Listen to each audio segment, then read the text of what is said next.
hello, hello, hello, hello, hello, hello, hello, hello, hello. Good afternoon, good evening. Sorry. Happy Thursday, happy Friday Eve. Yeah, happy all of the things. So, this morning started very early for us. I woke up at 4:55 and I couldn't go back to sleep. So I said, okay, fine. I'm getting up. So I got up and I took a shower and I got dressed. By the time I came downstairs, his night nurse called me, and they are trying to change out Ricky's sedation. Hi, sorry, if you're new here, hello, my name is Jenny Lynn Curry. I'll catch you up. My husband has COVID pneumonia. He's been in ICU since the 8th of this month. He's been on a ventilator and sedated this entire time. So that kind of catches you up. He had multiple organ failure as soon as he was put in ICU on the vent. And they had to do dialysis on his kidneys and all of that kind of stuff. So dialysis is done. Now we are just trying to get him off the ventilator. So today, his night nurse called me this morning. Like I said, she called me at 6 a.m. They're trying to change his sedation from the propofol that he's on to a different sedation that's not as hard like to come out of, because right now he's just really groggy. He has freaking no idea what's happening. And so they changed his sedation a little bit so that he could wake up, but he's also on those 2 antibiotics because he spiked a 103.7 degree fever yesterday out of nowhere. And so they have him on 2 different antibiotics. So right before the night nurse called me this morning at 6, he threw up, which if you know anything about having a vent, the vent goes in your mouth, over your tongue, and down into your lungs. And so if you throw up, that's a problem, because there's a tube there. So they got RT in there. They suctioned him out really good. He didn't have any issues from that, but he was a little bit like, what the heck is happening, They also have him, like not strapped to the bed, but they have his arms pinned down. And that seemed to give him a little bit of worry today. So I explained to him why. I explained because he was pulling at the tube trying to get it out. So they had to put some restraints on his hand so he didn't pull at stuff when he got agitated.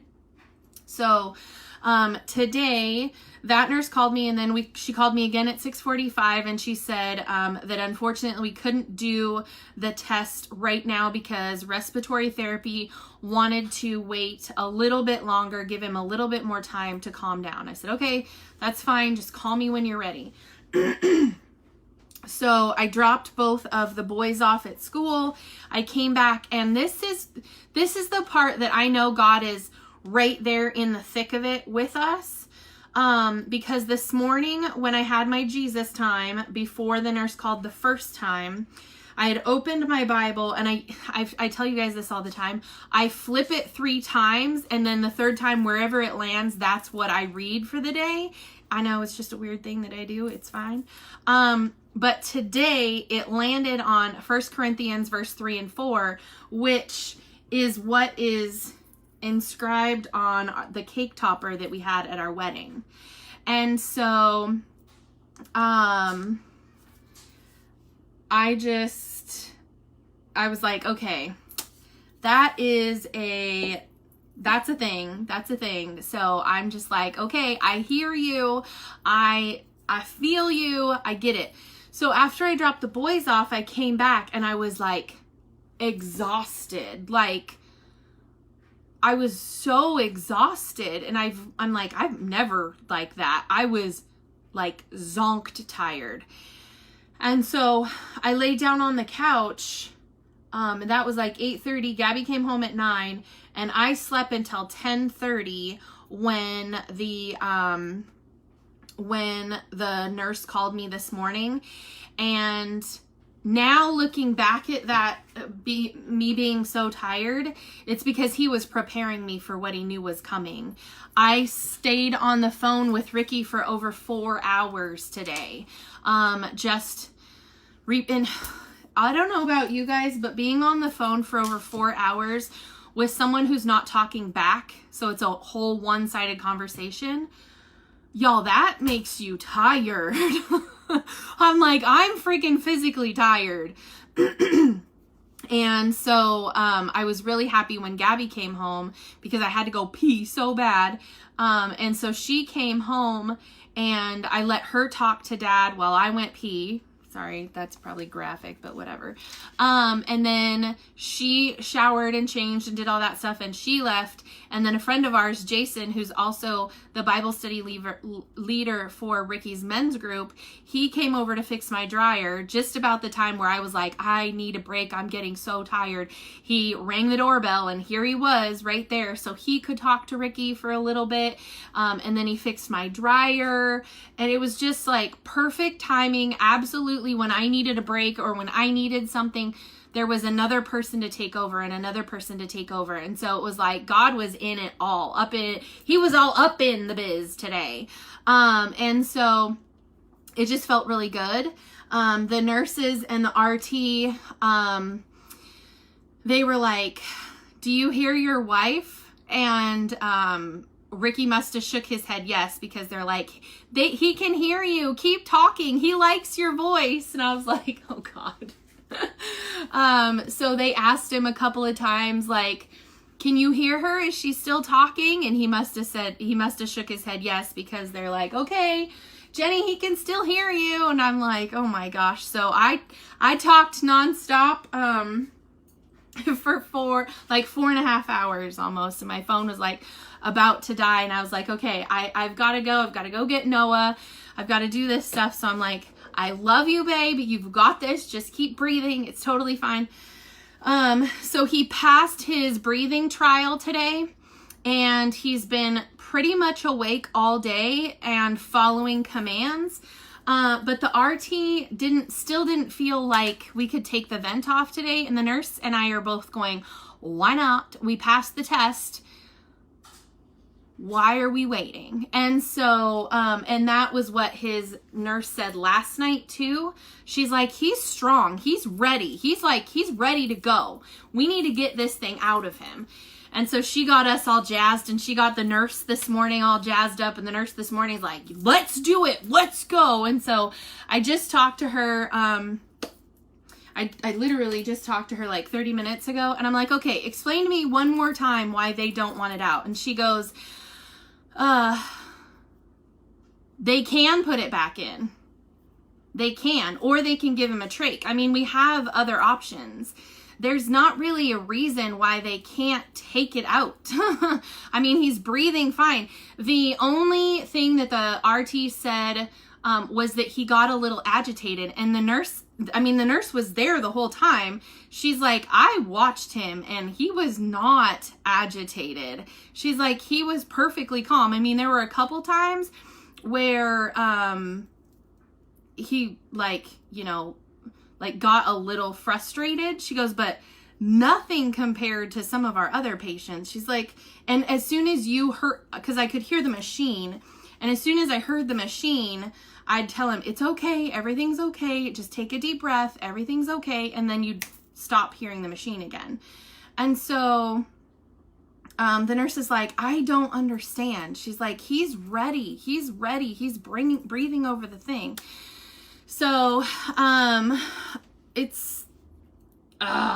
so the nurse is going to push the RT one more time. They were in there when I talked to her. So she's like, the RT's in there with him right now. I'm going to go push it one more time and just see why we're not doing it today. But she's like, because I don't see a reason why. He's doing really good. He's not agitated. She's like, if anything, he's agitated because he doesn't know what the heck is happening. But Anyway, so fingers crossed, if it doesn't happen today, then it'll happen tomorrow, and it'll all work out the way it's supposed to work out. So I was just super excited about that. It was a really, really long conversation. I'm quite tired, to be truthfully. So, yeah. So anyway, let's get started with our devotions. This one's mine. This one is mine. So today is September 23rd, and it says, "A worthy friend. Let all that I am praise the Lord. May I never forget the good things he does for me. He forgives all my sins and heals all my diseases. He redeems me from death and crowns me with love and tender mercies. He fills my life with good things. My youth is renewed like the eagles." Psalm 103, verse 2 through 5. God created us for relationship with him. He loves to spend time with us, whether we're freshly showered or barely awake in our wrinkled pajamas. It doesn't matter to him if your teeth are brushed, bed is made, and laundry is put away. He takes us just as we are. There aren't many friends in life who could say the same. There are few we would allow into our homes if we weren't yet ready for the day. That's why God is the very best friend. He loves us just as we are. He will sit and listen to us regardless of our state. God, you really are the best friend I have. Thank you for listening intently to me, even when I whine or have stinky morning breath. I treasure your friendship. Today, it was he definitely made an impression today, and he was all up in everything, just doing anything he could. So he was definitely there today for sure. Let's see what Ricky says.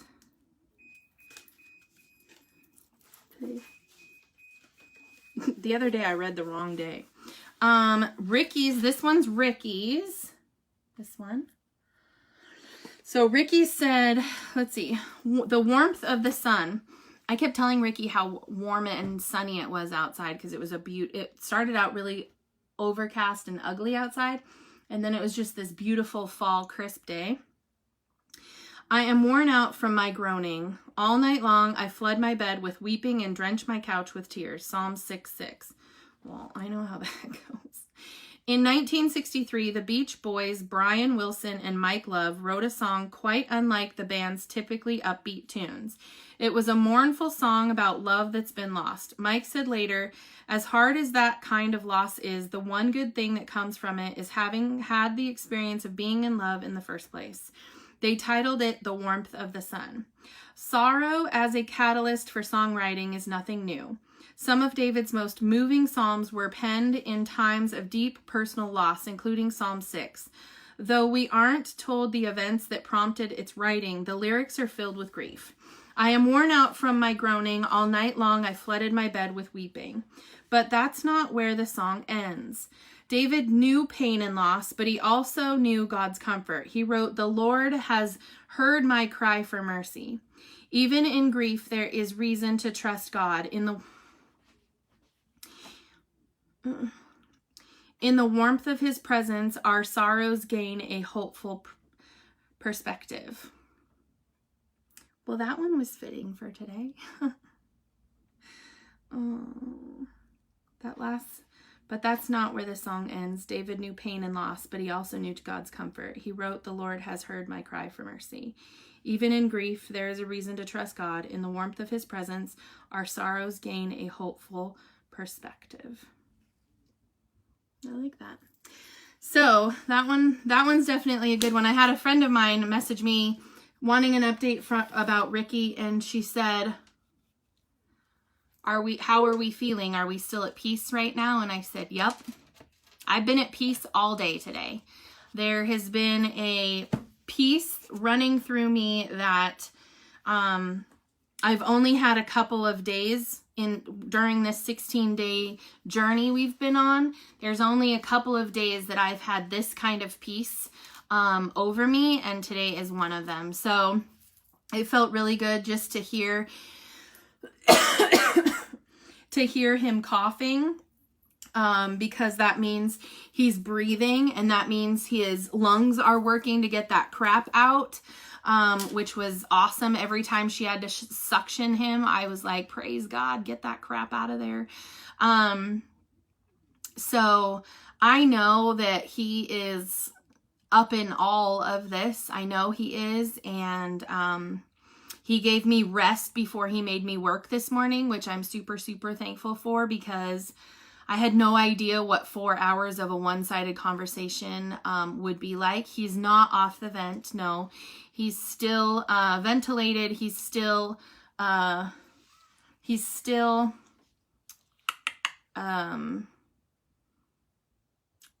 sedated, but not sedated. Does that make sense? Like, he's still he's still sedated, but he's awake. He's just a little bit not as coherent. So you have to, when you talk to him, you have to continually repeat yourself, like, babe, you're doing okay, you're doing great, keep breathing, keep doing those deep breaths, you're safe, you're in a safe place, you're in the hospital, and just like repeating yourself to him, because he's been asleep for the last 16 days. So it's going to take him a while to wake up, you know, it's going to take him a while to get back to where he needs to be. And so if that means I have to talk to him every day for 4 hours a day and he not respond, I don't care. I can do that. I can talk. Y'all know that.